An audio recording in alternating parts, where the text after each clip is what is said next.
Comment les hackers font-ils pour savoir exactement ce que vous faites, où vous travaillez et qui sont vos proches avant même de vous attaquer? Ils n'ont pas besoin de pirater votre téléphone, ils utilisent ce qu'on appelle l'OSINT. C'est l'étape 0 de toutes les cyberattaques. Un peu le carburant secret du phishing et du SIM swapping. Et le pire, c'est que c'est vous qui leur donnez les informations. L'OSINT, c'est tout simplement l'art de mener des enquêtes en utilisant uniquement des informations publiques et légales sur Internet.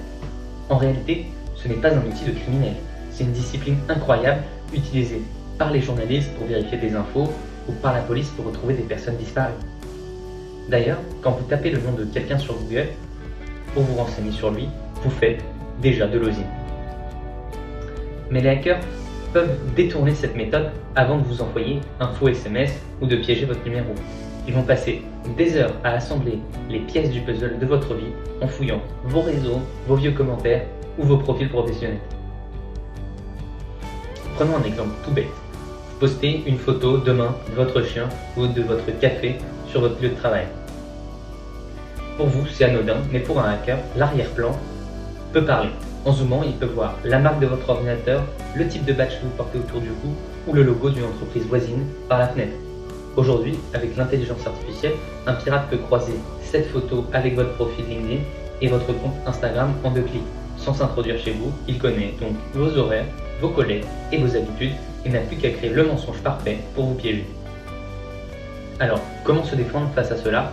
En retournant l'OSINT contre les pirates. N'attendez pas qu'ils vous ciblent vous, faites votre propre enquête de sécurité. La première idée concrète, c'est de vous chercher vous-même, tapez votre nom, votre numéro ou votre adresse email sur Google, regardez les images et les 2 sites qui apparaissent. Si vous trouvez une info trop personnelle, comme votre adresse ou votre date de naissance, sur un site public, demandez-leur de la supprimer.